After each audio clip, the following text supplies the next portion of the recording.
Muy buenas noches. Estamos otra vez aquí con ustedes este jueves para llevarles a su hogar el programa Diálogos Hidalguenses, el maestro Ricardo Garibay y su servidor. Esta noche tenemos como invitado muy especial, y agradecemos mucho su presencia, al profesor Rafael Cravioto Muñoz, maestro de muchas generaciones, amigo de muchos de nosotros, que conocemos todos su capacidad intelectual, su gran acervo y su disposición siempre de colaborar, de enseñar, de platicar, de darnos un poco de lo que él tiene, que ha conquistado a través de los años en el mundo de las letras, en el mundo de los libros. Lo hemos invitado para realizar un programa con el tema El lenguaje. Y vamos a dar comienzo. El maestro Garibay va a dar comienzo leyendo un poema. Así vamos a empezar siempre. Maestro. ¿Por qué a mi helada soledad viniste cubierta con el último celaje de un crepúsculo gris? Mira el paisaje árido y triste, inmensamente triste. Si vienes del dolor y en él nutriste tu corazón, bien vengas al salvaje desierto, donde apenas un miraje de lo que fue mi juventud existe. Mas si acaso no vienes de tan lejos, y en tu alma hunde el placer que dan los dejos, puedes tornar a tu revuelto mundo. Si no, ven a lavar tu ciprio manto en el mar amarguísimo y profundo de un triste amor o de un inmenso llanto.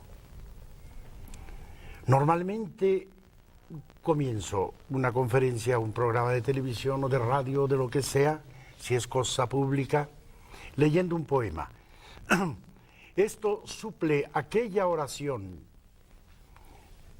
que en la niñez uno armaba, uno decía a toda velocidad antes de comenzar cualquier trabajo. Se sentaba uno a hacer la tarea y la madre, mujer santísima, decía la oración. Entonces uno tenía que rezar un Ave María y luego entrar en la tarea, entrar en el esfuerzo. Esto quedó como reverencia a la poesía y comienzo siempre así. E inmediatamente después entro en materia, si me lo permiten. El lenguaje. Le planteaba yo al maestro Cravioto, cuya presencia verdaderamente agradezco y aprecio en su altitud.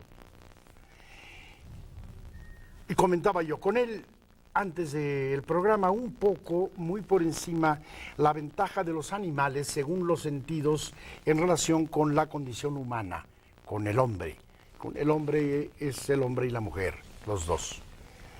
Por ejemplo, el animal ve mejor, huele mejor, oye mejor, siente de modo más fino.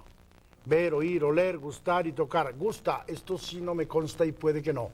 Puede que sea el único sentido donde el hombre lleva, porque el gusto es civilización y es cultura, alguna ventaja. En todo lo demás, los animales son mucho mejores que nosotros, pero somos superiores por un solo dato: el lenguaje, la lengua, el habla, el idioma. Es allí donde el ser humano se coloca por encima de las demás especies de la zoología, y con una ventaja tal que ha sometido a las especies todas a gusto y placer para provecho propio. No sé si en este mismo momento ya quiera intervenir a propósito de esto el maestro Cravioto. Bueno, hablando sobre el problema de los animales, a mí me surge una preocupación muy grande. Hace poco platicaba yo con un maestro en problemas infantiles que está haciendo un estudio sobre qué es primero, si la palabra o el pensamiento. Entonces yo quise recordar el proceso de la evolución biopsíquica, más bien evolución psíquica, que va del animal al hombre, recordando de una manera muy general a Pablo con su sistema de señales y esto que es muy importante. El animal sí tiene un lenguaje. Es decir, no vamos a emplear el término, la palabra lengua, no. Él tiene un lenguaje, o sea, un proceso de transmisión de ideas. Porque cuando nosotros pensamos con una imagen, una idea y un concepto. Es decir, cuando yo recuerdo el reloj de Pachuca o la Catedral Metropolitana, puedo en mi imaginación reproducirla. Sí, la imagen es la reproducción mental de un objeto, pero puedo también representarla. Y esa representación es la palabra. Y el animal tiene ya representación. Vamos a poner un ejemplo. El ejemplo del animal con su primer sistema de señales. Cuando un animal tiene hambre, proceso instintivo fundamentalmente de impulsos. No creo que vamos a discutir si se llama instinto o impulso, no. Es decir, no somos biólogos. El impulso que es connatural, que es consustancial. La palabra también es muy peligrosa, pero en fin, que se nos perdone su empleo. Digo porque después vamos a tener una pequeña discusión que me halagará mucho sobre ese problema de lo consustancial del lenguaje.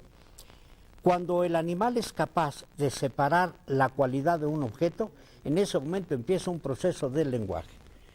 Es decir, el animal que tiene hambre, el león, supongamos, ve un cervatillo y sabe que el cervatillo representa su alimento.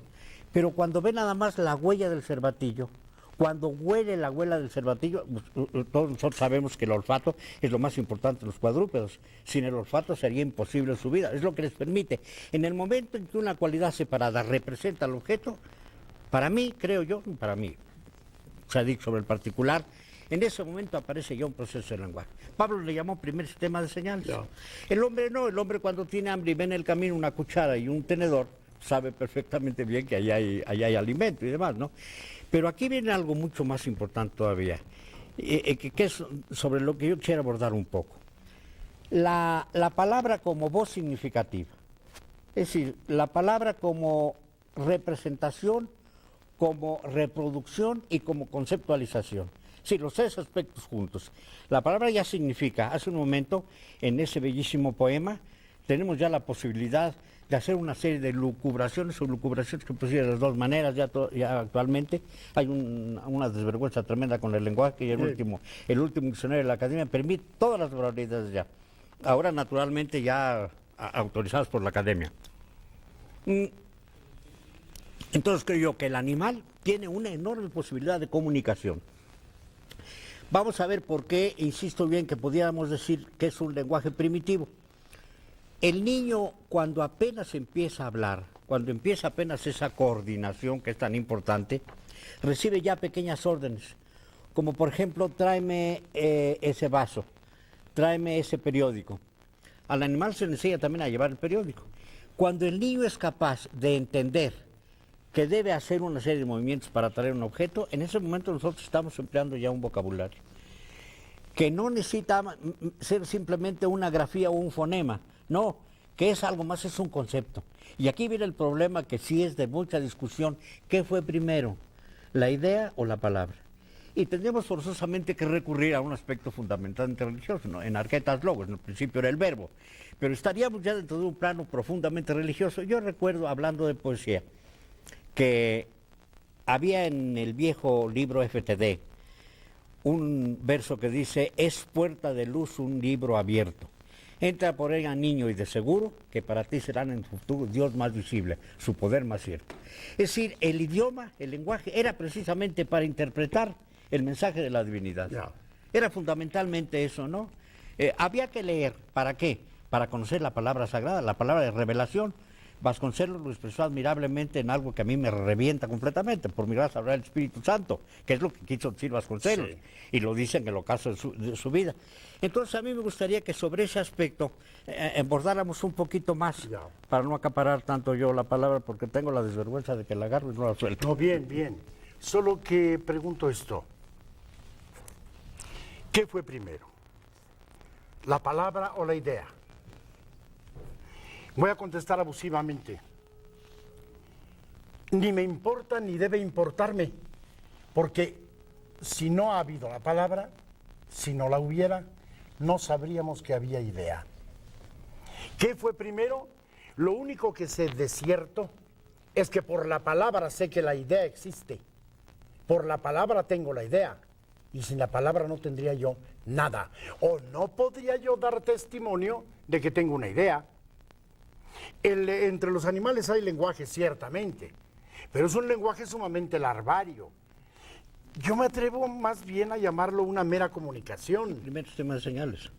El sistema de señales, como cuando vuelan los patos salvajes y hay uno que va en la punta y formando un, ¿cómo se llaman estos? Triángulo. Perfecto, van los demás. Hay comunicación, es evidente. Lo invito a hacer una cosa, maestro Cravioto. Mate usted 2 o 3 moscas cuando hay muchas en la mesa. Y al rato no hay una. Estoy seguro que ha habido comunicación. Si se pone uno a matar a las moscas, no puede haber nada más deleznable. Ese es un lenguaje, sí, si queremos, sí. ¿Eso merece ser llamado lenguaje? Yo me he atrevido mucho a reducir las cosas a una intelección instantánea. El lenguaje es el conjunto de palabras que usamos para hablar. Es también la manera como combinamos esas palabras. Que hay otros lenguajes, ciertamente. ¿Los conocemos de veras? Me conmueven mucho los científicos que andan averiguando el lenguaje de los perros, el de las cucarachas, el de las pulgas, qué sé yo. El lenguaje es esto que estamos usando en este momento. Esa gente generosa ahí del otro lado de la pantalla nos ve y nos oye. Si solo nos viera, cosecharía poco. Aquí, salvo el arquitecto Corrales, ya usted y yo no somos unos adonis, ya ni tenemos edad para eso. Estaría viendo poco, pero si está oyendo una plétora de ideas que van envueltas en las palabras. Y si no hubiera palabras, estaríamos perdiendo absolutamente el tiempo, maestro Cravioto. Palabras de vida. Yo creo que cuando estábamos hablando sobre qué fue primero, se están haciendo estudios últimamente con sordomudos, auténticos sordomudos. Piensan, tienen manera de transmitir un conocimiento. El problema de esa niña descerebrada que con un dedo hace. Y aquí viene un problema que es muy importante. Vamos a recordar a la pintura rupestre, la pintura de las rocas. Venga. Cuando el hombre primitivo, con un grupo seleccionadísimo, un grupo muy elitista con la palabra que empleamos ahora, entra a la cueva para dibujar con una perfección ordinaria un bisonte y hace una ceremonia mágica en la cual se alancea. El objeto es que la caza le sea favorable. Y cuando sale de allí, precisamente, tiene la manera de sentir mágicamente que ha logrado la presa por lo anterior. Ahora, esto no se transmite sino a los iniciados. Y no se transmite con palabras, se transmite simplemente con ideas.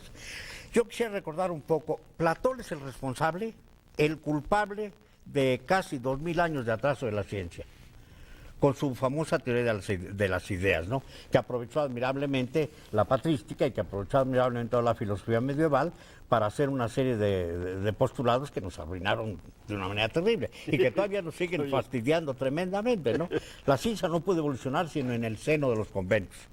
Pudo evolucionar en los grupos privilegiados que mandaron al demonio todo esto y lograron salir. Bueno, cuando este hombre primitivo está haciendo una evocación de lo objetivo para volverlo subjetivo, no hay necesidad de ninguna palabra.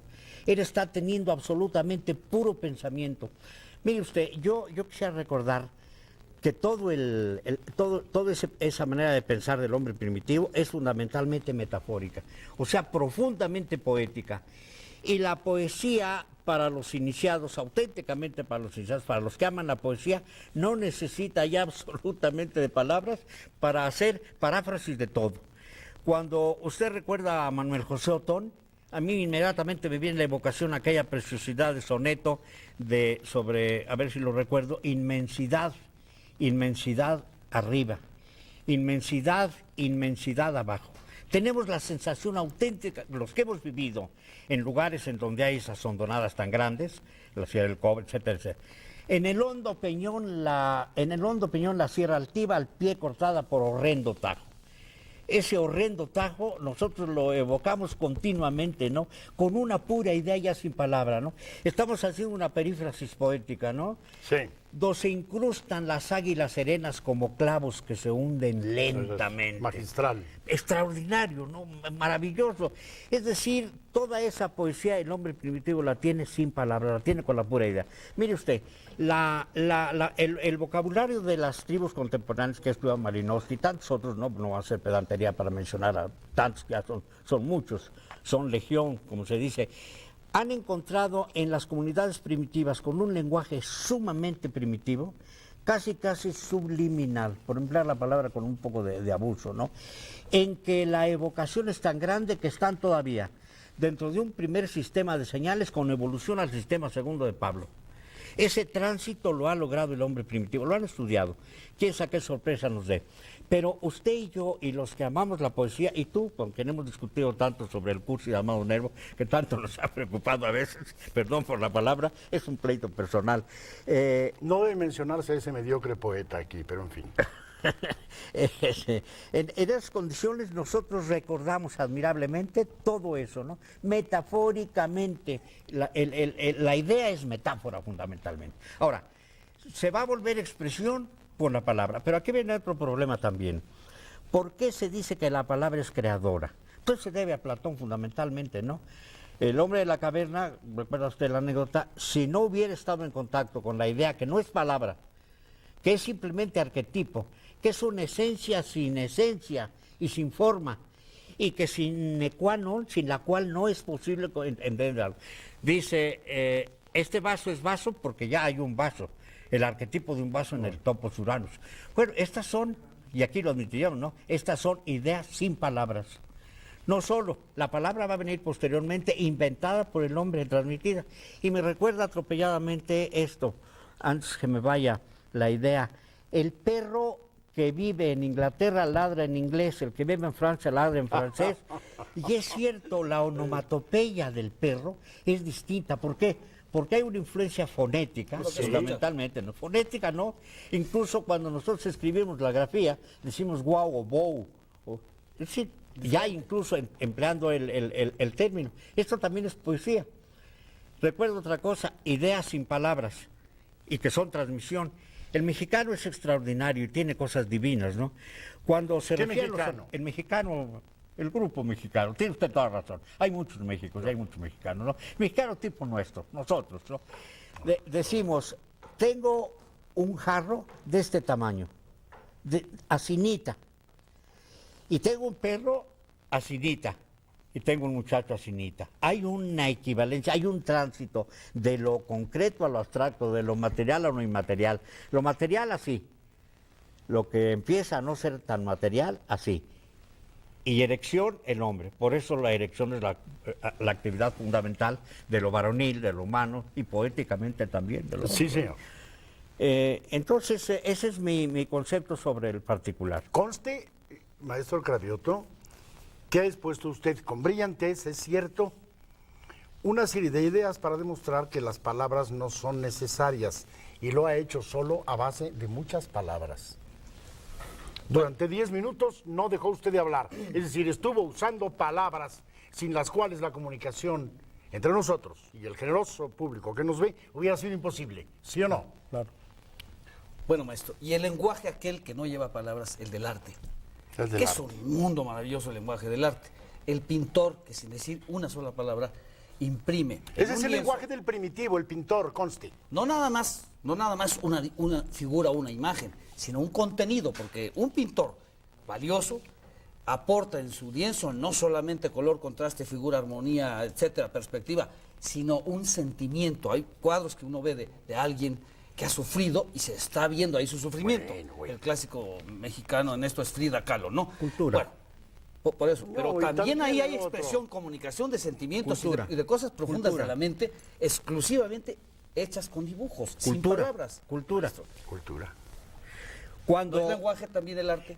Sí, por supuesto, es el lenguaje por excelencia. Claro. Cuando tú hablas de esos cuadros, indudablemente si no hay un conjunto de conocimientos previos, un conjunto de imágenes, de ideas y conceptos, no puede haber. Yo recuerdo cuando por primera vez vi el Greco, el espolio, recordé inmediatamente a San Juan de la Cruz. Ah, ya, claro.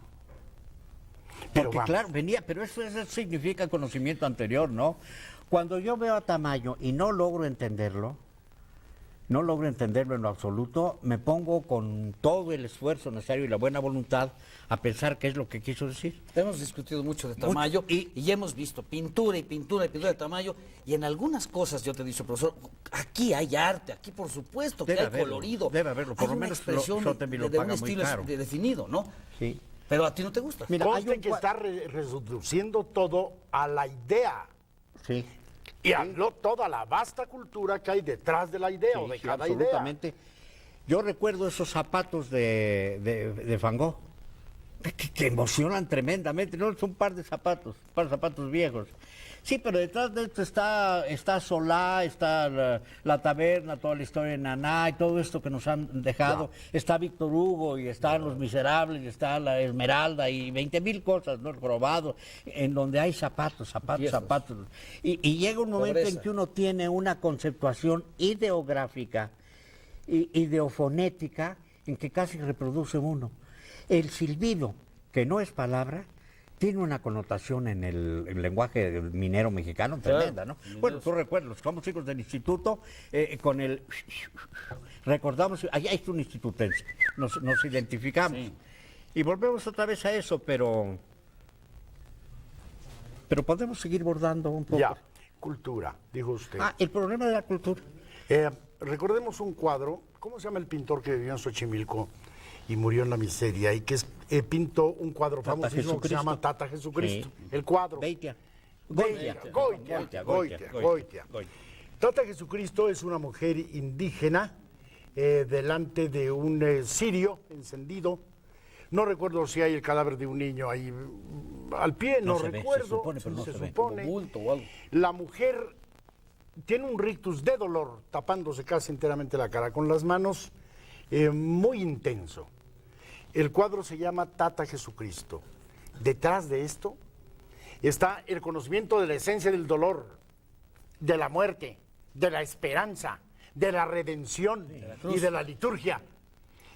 Es decir, una cultura de 2000 años, de 20 siglos está detrás de ese cuadro. De una mujer que si no tuviéramos adentro todo eso, las palabras para definir todo eso, no podríamos entender absolutamente nada del cuadro. No diría absolutamente nada el cuadro. Los voy a interrumpir. Salimos 2 minutos, un breve mensaje. No se vaya, esto continúa. Quédese con nosotros.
Estamos otra vez aquí con ustedes y seguimos con Diálogos Hidalguenses, tema el lenguaje. Invitados Rafael Cravioto, conductores Ricardo Garibay y su servidor. Y estábamos platicando de cuadros que impresionan.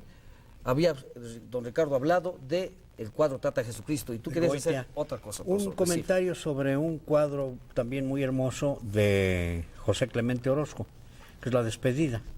Es una madre anciana, vieja, no enjuta, sino en todo el esplendor de su vejez, que tiende la mano y el hijo se la besa. Detrás de esto, y yo insisto otra vez, tiene que haber mucha cultura. La cultura en el sentido de conducta aprendida. Para mí la definición que me satisface mucho es cultura, es la porción de la conducta humana que se aprende, que se transmite, ¿no? Nosotros tenemos una acumulación de conocimientos, ideas, etcétera, etcétera, y las transmitimos. Ahora, esa transmisión está subordinada a los poderes de la época, subordinada a un poder político, a un poder económico y a un poder religioso, fundamentalmente. Hace un momento que ustedes hablaban sobre la reviviscencia, sobre traer por la memoria un hecho pasado, traerlo a la conciencia, localizarlo, ordenarlo e inordinarlo. En ese momento lo vamos a vivir, indudablemente que sí. Y aquí viene otro problema sobre el lenguaje. Cuando amamos a una mujer y se nos quedó ese perfume, lo recordamos cuando se presenta. Problema de asociación, ¿no? Por cierto que hay una canción que a mí me parece la aberración y la majadería más grande, ¿no? Una canción que se llama Olor a ti. Es decir, le dice, sabor a ti, le dice él a ella que en su cuerpo llevará sabor a él, sí, la ha marcado con un fierro. Es una canción de Álvaro Carrillo. Pero qué tremenda cosa, ¿no? Se llama Sabor a mí, Sabor a mí, que es lo ella, sucio. Es bueno, lo completo, sucio. ella va a tener sabor a él. Bueno, pero sí, de acuerdo, que lo tengan mientras sean amantes, pero después ya que se vaya ese sabor y de ahí se va, ¿no? Se evapora. Hay un cuento de fantasmas, maestro Cravioto, que consiste en lo siguiente.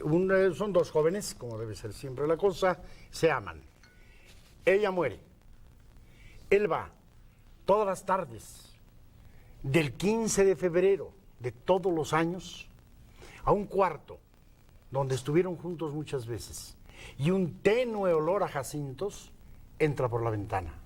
Es ella. Ese tenue olor, esa varada casi imperceptible, es ella. Esperando a Godot, la historia de José Luis Godot sobre el rey que vive en un rey que se da a todos y se ofrece a todos, pero periódicamente, una vez al año, se encierra en lo más profundo a meditar y ahí no permite que nadie entre. El egoísmo más grande que puede haber, ¿no?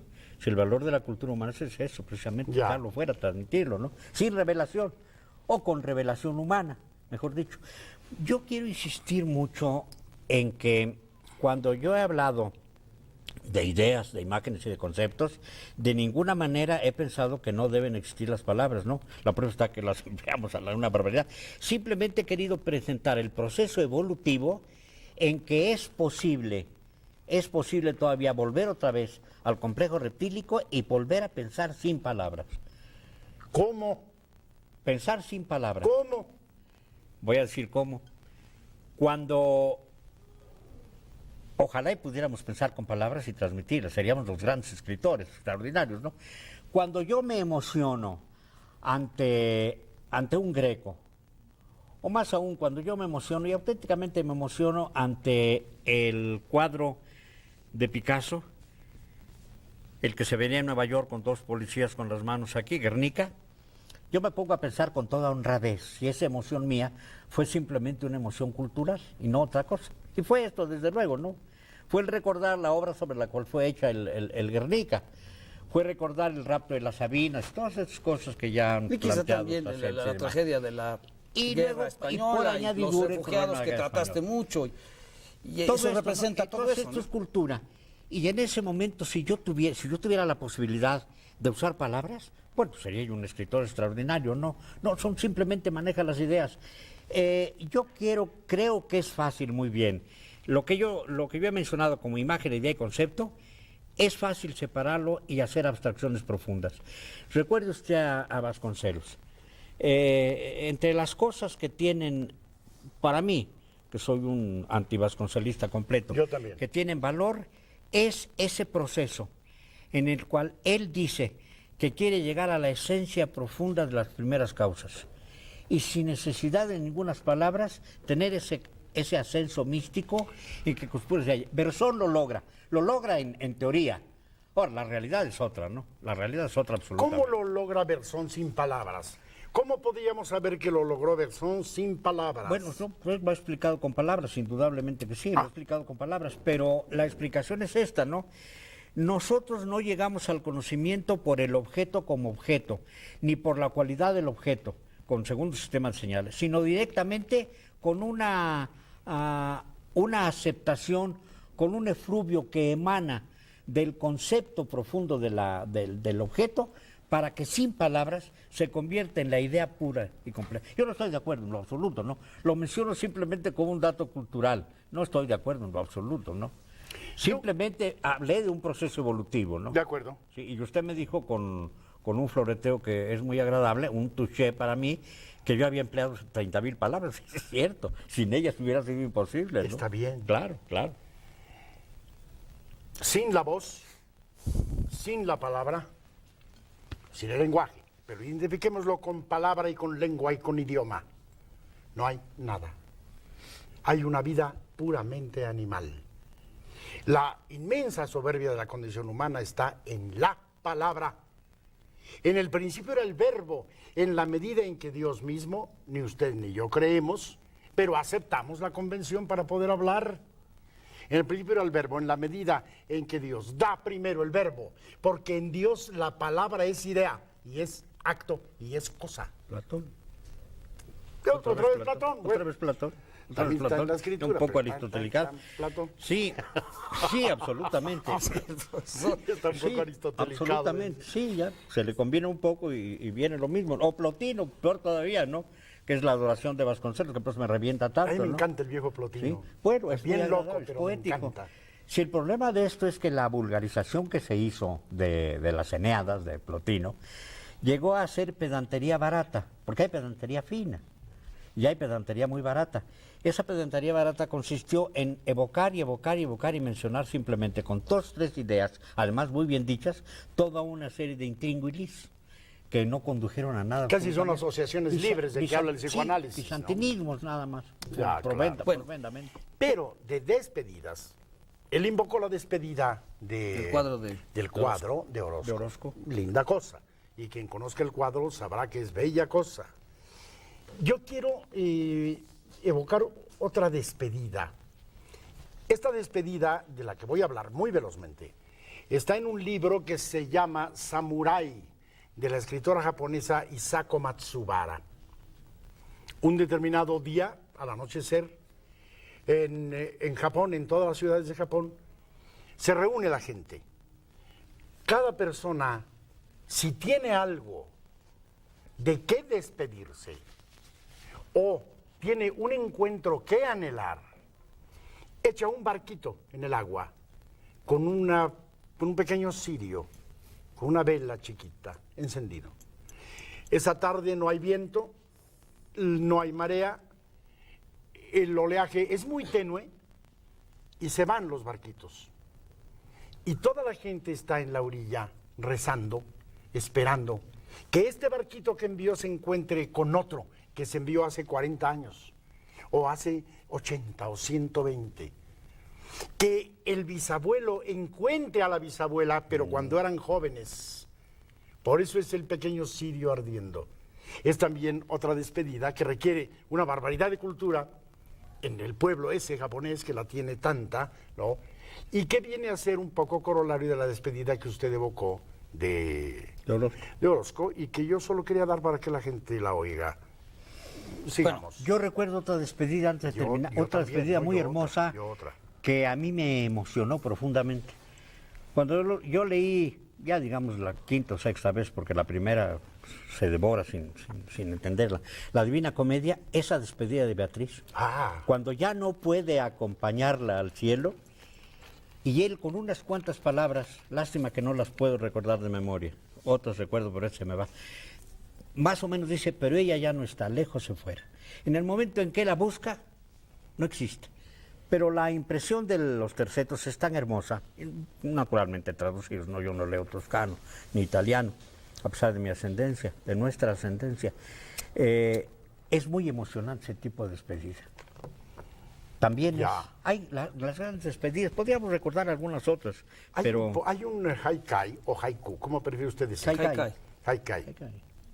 De una escritora japonesa actual. El nombre no lo recuerdo, es Ichiko, pero no recuerdo el apellido, más bien el nombre, y dice así. Se llama Despedida el poema, consta de 4 versos. Se le ha muerto el marido y se le ha muerto el hijo en un accidente. Ha quedado sola la mujer. Y arma esto. Y el poema se llama Despedida. Dice... Desde que te fuiste, está vacía la mitad de la cama. Esto no entraña gran cosa. Y luego viene el hijo y dice, y hoy, ahora, ¿dónde andarás, valiente cazador de libélulas? Que esto es de una belleza y de una delicadeza. ¿Cómo no? Hay que ser japonés para tentar hasta ahí el Y idioma. también lo que usted dice, cultura, ¿no? Detrás de esto. La despedida de Héctor y Andrómaca en la Ilíada. Oh, qué cosa más bella. De lo Cuando más sabe bello todo lo he que va a visto, ocurrir. Claro. ¿Se acuerda usted que es allí cuando Héctor va para acá y para allá con aquel horrendo y hermosísimo penacho y el niñito se espanta al verlo. de ver la presencia del atroz guerrero, Quimera, ¿verdad? sí. Qué cosa. De despedidas podríamos armar varios programas muy hermosos. Bueno, yo quiero decirles que el tema es el lenguaje. El maestro Garibay lo ha orientado hacia la palabra. Yo le voy a hacer una pregunta, maestro. ¿No es usted insistente en la palabra por su oficio, por lo que usted hace, por cómo lo hace? Sí, Porque usted escribe diario, Sí. ha escrito diario toda su vida. Sí. Sin la palabra usted no sería. sí, y yo creo que ningún hombre sería. Yo tengo el privilegio de tener el oficio más hermoso del mundo, que es ser escritor. No hay un oficio comparable a este. La literatura es el arte de la inteligencia. El pintor puede ser todo lo bruto que quiera, y todos los pintores que yo conozco, salvo un par de excepciones, son sumamente brutos. El escultor lo mismo. Cualquiera puede ser un patán, el gran bailarín. Hombre, Nijinsky era una porquería de ser humano. A partir de que era un homosexual por conveniencia. Después fue un babeante durante más de 30 años de su vida. Era verdaderamente no valía la pena, ¿no? Pero el arte de la literatura es el arte de la inteligencia, porque es el arte de las palabras. Uno es que yo hable groseramente como yo puedo hablar, y otro es que de mi boca pueda salir canta odiosa, la cólera de Aquiles Peleidón, el prodigioso comienzo de la Ilíada. Si no hubiera las palabras, si esto no fuera el depósito de la lucidez humana, la palabra, yo no podría cantar como cantó Homero a sus héroes, claro. Nada menos que eso. Sí, yo insisto en la palabra porque es mi oficio, pero si usted no la tiene, usted no vale nada. En la medida en que un ser humano no dispone de las palabras, vale cada vez menos. Uno es Berzón y otro es el gañán, que carga los bultos en el mercado público. Uno es Aristóteles y otro es el estúpido de Hitler que manda la muerte a 50 millones de hombres. Con una palabra reiterativa que solo un pueblo safio pudo digerir y absorber y hacer propia. No, cuidado.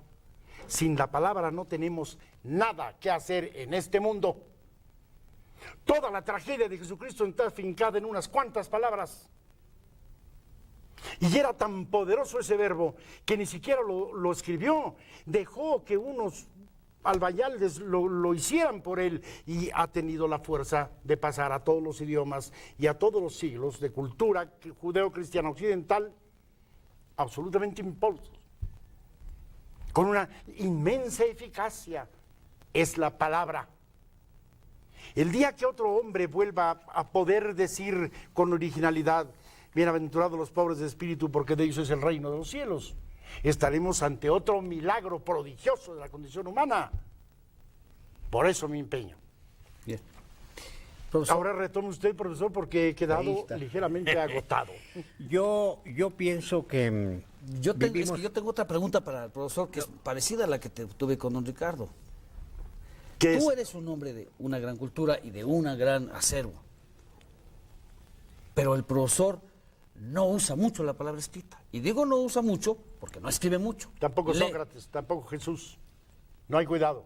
Entonces no es el problema del uso de la palabra, sino del uso de las ideas. Pero, ¿qué son las ideas sin la palabra, arquitecto? Ok. Sin hablar, hágame usted conocer una de sus mejores ideas, pero ni una palabra. ¿Dónde está? ¿Quién sabe qué esté pensando? Me echó una mirada feroz. Pero ahí no había ninguna palabra, ninguna idea. Señor. hay un sedimento en la conciencia, en la corteza cerebral, un sedimento profundo, que es el problema de la memoria, ¿no? Entonces hay una experiencia acumulada que unos tienen en mayor o menor grado, mayor o menor posibilidad. Y más aún todavía, hay quienes no logran transmitirla. Hay quien dice, tú y yo hemos tenido alumnos, que dicen, lo sé, pero no lo puedo decir. Así es muy Entonces común. uno insiste completamente. Es que es Bueno, una falta de dilo en la vocabulario forma que tremenda. quieras. Exprésamelo. Dímelo con plastilina. Dímelo, tuve un muchacho que me dijo, se lo voy a decir con música. Ah, Muchacho bueno. sabía música. Ya. Entonces decía alguien que un hombre culto en el futuro será aquel que pueda decir lo que está ocurriendo en el Jardín Constitución con palabras, que lo pueda decir con música, que lo pueda decir con plastilina, que lo pueda decir en un poema brevísimo, en un haikai, brevísimo completamente. El que logra expresar un pensamiento dicho hermosamente, bueno, por eso el famoso soneto, aquel de un soneto me manda a ser violante, ya, ¿no? ya. Me impongo la modesta disciplina de escribir un soneto que delate que tengo una cuadriga de combate y un terceto de voz valiente y fina.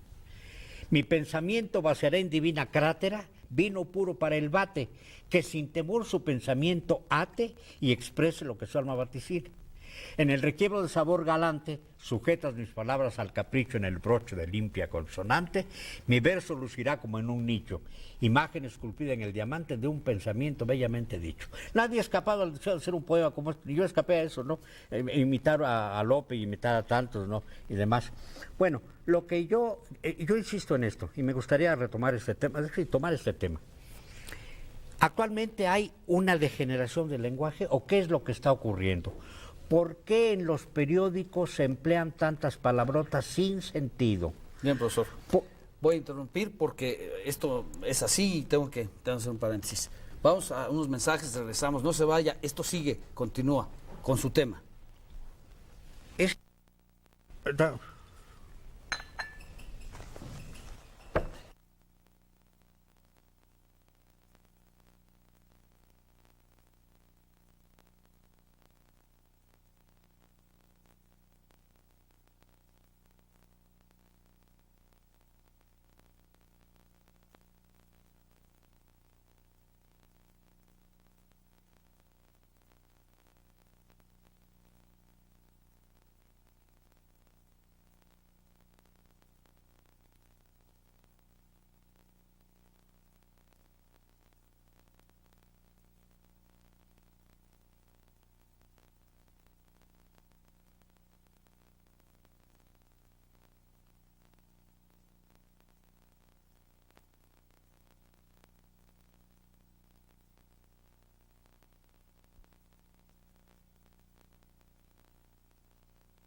Ya.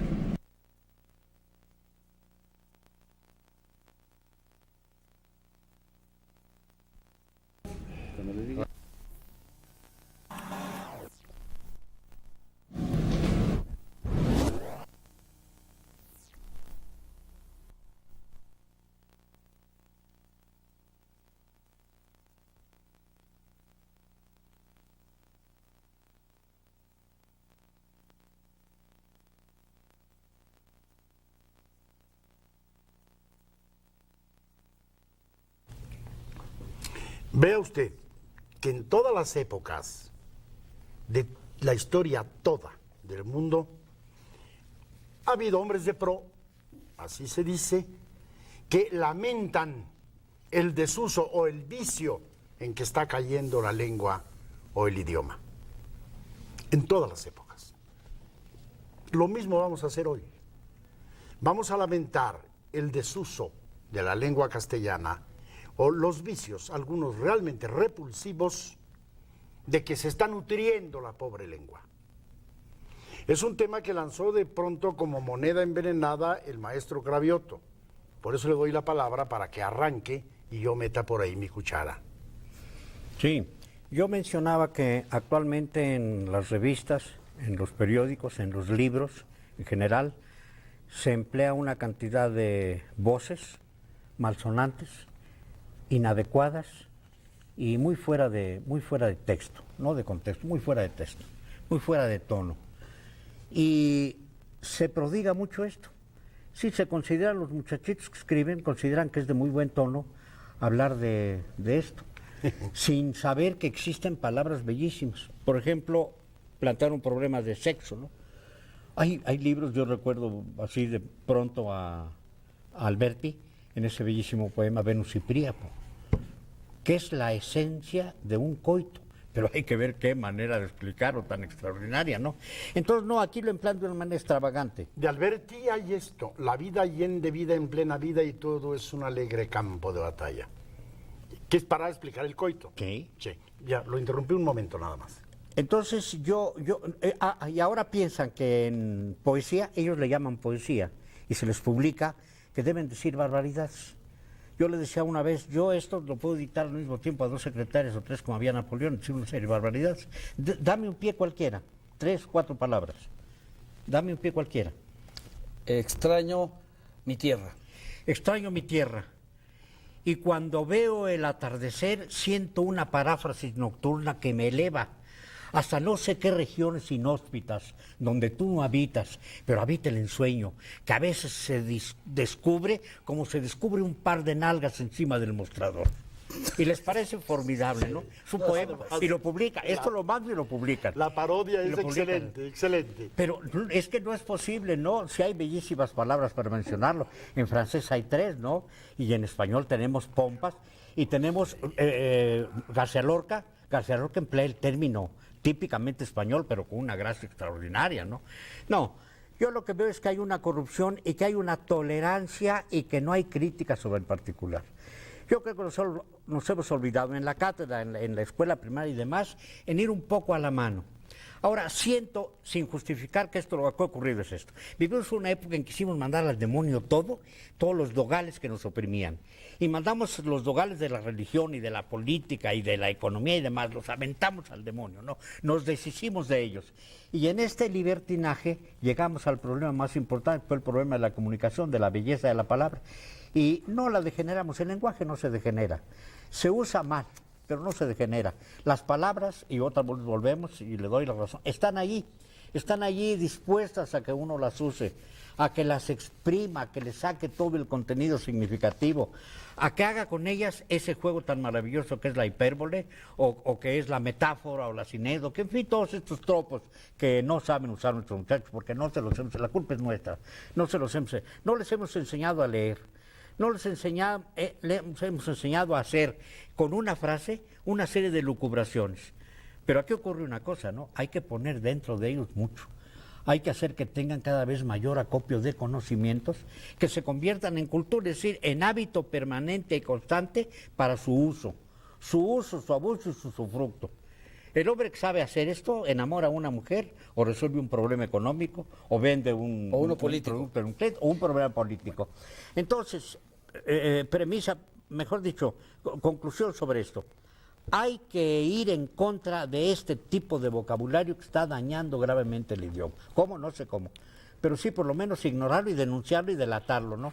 No es posible esto. Es un abuso. No habrá un motivo social, sociológico, en el sentido generacional. Sí, como no. Una generación le molesta adoptar los términos correctos que escuchó con demasiada soberbia intelectual o con demasiado autoritarismo paternal en la mesa, claro. La correcciona, no se dice eso, diga esto. No es una rebeldía social. Sí, absolutamente. De los jóvenes, ellos tienen su propio lenguaje. Sí, absolutamente. Y ellos dicen, esto me pasa. Sí. Y hoy ya te me estás agandallando. Bueno, pero es una búsqueda en su psique de ellos, en su psique social de pequeño grupo joven.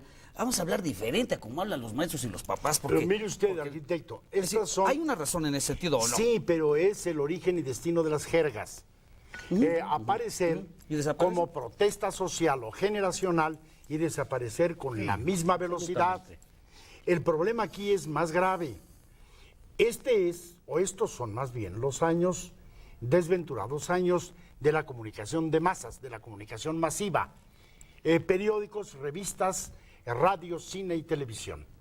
donde el lenguaje, el que me importa es el castellano, los demás se van a la goma, no me interesan, pueden desaparecer si quieren. El castellano está siendo pisoteado por una trujamanería intolerable. Hay un joven que tiene 7 horas semanales en televisión. Dispone de un vocabulario de unas 60 o 70 palabras. Cuando mucho. Y las maneja, las escupe y las macera canallamente durante 7 horas cada domingo. Había una mujer hermosa y muy chaparrita que tenía un programa diario en la televisión en la noche. No recuerdo cómo se llama. Pero lo curioso era esto, que con las mismas palabras recibía a un cantante, a un cómico, a un boxeador, a una talabartera, a una prostituta, a un sacerdote. Era un vocabulario estrechísimo que le bastaba para todo. Lo que quiere decir que el mundo para esta canalla queda indefinido e incalificado, y esto lo transmiten. Es lenguaje fácilmente aprendido, fácilmente aprensible, porque no requiere ningún esfuerzo. No requiere nada, sino producir con la boca ruidos. Es lo que está pasando en nuestro pobre país y en nuestra pobre lengua castellana. He viajado por todos los países de la América hispánica y probablemente donde más mal se habla el castellano es en nuestro país. No este castellano que estamos usando nosotros. Este es un castellano altamente calificado y múltiple. Pero gente que lee medio libro al año, según las estadísticas del año pasado, medio libro al año cada mexicano. Muchachos de preparatoria que manejan 50 vocablos cuando la lengua tiene entre 90 y 110,000 palabras. ¿A dónde quiere usted llegar? A un verdadero derrumbe de la palabra hablada, a un derrumbe, de la principal identidad y entidad de la condición humana, que es la palabra. Es más grave que la protesta generacional. ¿Qué pasa? Ya las palabras que empleó usted ya son viejas para los jóvenes de 18 años. Sí, claro. Ya no funcionan ahora. Me pasa, ya no dicen eso. Yo sé cómo digan, evidentemente, ¿no? El problema es más grave, mucho más complejo y mucho más nacional de lo que parece. Tome usted el discurso de un diputado, de un senador, de un secretario de Estado, de un presidente de la República. Necesita traductor. Es tan elemental y tan vago. Se van hacia lo que tanto maldecía Borges, las abstracciones, las vaguedades, a no decir nada nunca en su sitio, a no definir ni calificar qué es el uso del idioma, nada. Todo ha de ser una contemplación abstracta para no comprometer la conducta política y para no comprometer la inteligencia escasísima. Hasta aquí llego. Estábamos hablando hace un momento y decía usted con mucha razón, y además muy bien dicho, que esto pasa, tiene que pasar. Yo recuerdo, por ejemplo, que se usó mucho el nomás no, y se ocupaba para arriba y para abajo. Un día se acabó. El me pasa, el te pasaste, va pasando poco a poco, ¿no? Ahora viene el, ¿cómo está usted? Yo bien, ¿y usted? Siempre la contestación no se usaba, pero son muletillas. Son muletillas. Que van a pasar forzosamente. No, lo grave es lo otro. Lo grave es lo que se va fijando. Lo demás es tan banal que pasa. Por ejemplo, no seas mamón, dicen los muchachos ahora. Pero un chiquito, un pequeñito lo dice, no lo repite. Me acuerdo yo de un niño de kindergarten que llegó a la casa y me dijo mi hija un poco alarmada, mi nieta, que la niña le había dicho a la maestra, respondiéndole por qué no había hecho la tarea. Le dijo, niñita, pues tienes que hacer la tarea. Y le dijo, ese es su pedo, maestra. Y ella se quedó conmovida completamente, ¿no? Este es un término plebeyo, completamente, muy usado completamente. La niña lo usaba. Entonces, naturalmente, por ahí viene la cosa, claro, esta niña con quién convivirá y demás. Viene un problema de clases sociales, ¿no? De grupos, de discriminación. Pero pasa. Lo otro sí es grave, con lo otro sí hay que combatirlo. ¿Cuál es lo otro, profesor? La serie de barbaridades que se están usando, que se están permitiendo. Y no, yo creo que también no. Yo recuerdo que, ¿cómo se llama esta novela famosa? Cariátide, que provocó un conflicto en la época de los, de los 20, ¿no? Sí, sí. Era de Elisa Arzubide o de alguno de estos autores. De Arzubide. De Arzubide. Sí. Emplea el término carbón, como lo usan los españoles, ¿no? 1 o 2 veces. Hubo una consignación, estuvo a punto de ir a la cárcel y hubo una réplica entre los periódicos. Ah, no, perdón, Porque no fue. era el otro. Aquel pobre hombre que era un poco chueco, un poco manco, un poco visco, un poco... Era todo. ¿Quién era este? Todo. ¿Cómo se llamaba ¿No era Gary Zurieta? No. No era, no. ¿Cómo se llama? Que murió de 94 años hace poco. No fue Germán Liza. No, porque todavía vive, aunque parezca todavía, mentira. Noventón también. ¿Cómo se llamaba? Por Dios. No, Ay, se me fue en este se me va momento. completamente. Qué horrible. Bueno, Sí, ya, Entonces, hicieron un gran fue uno de escándalo. los... Qué horrible. Trabajó en Impacto, en algunos de estos Claro, periódicos. claro. Regino. No, Era un señor. Hernández Yergo, ¿no? No. No, tampoco. No, pues no, se me va. Ya sé, por poco va a dar a la cárcel. A la cárcel por esto y hubo una Por réplica decir entre dos, los periódicos. bueno, por apuntar en su libro dos palabritas Bueno, entonces impresas, a Camilo José naturalmente, Cela ¿no?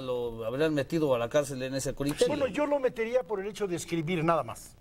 Y por las No, por las idioteces palabrotas. que dice. Lo dieron el Nobel. Sí, bueno, es natural. Recuerde usted que se lo dieron a Churchill. Y los jóvenes ingleses dijeron, si hubiera habido un premio Nobel de pintura, se lo hubieran dado a Churchill pintor. Sí, claro. ¿Qué guerra dio aquel hombre, Leñe? Inclusive se llevó el premio Nobel, por Dios. Todo el mundo se lleva hoy día el premio Nobel, no hay cuidado por eso. Otro ¿no? problema. El tiempo se acabó. ¿Ha leído usted a esa pobre negra gringa que le dieron el Nobel? No vale 5 centavos. No, en lo absoluto. Y a la última, ¿cómo se llama la última del premio Nobel? Vino aquí hace poco. Hubo una reunión de poetas en la cual estuvo y les dieron $10,000 por haber asistido a leer poesía. Leñe, nadie me avisó. $10,000. Se fue. Quiero repetirles que se acabó el programa. El tema, el lenguaje era muy largo, muy vasto.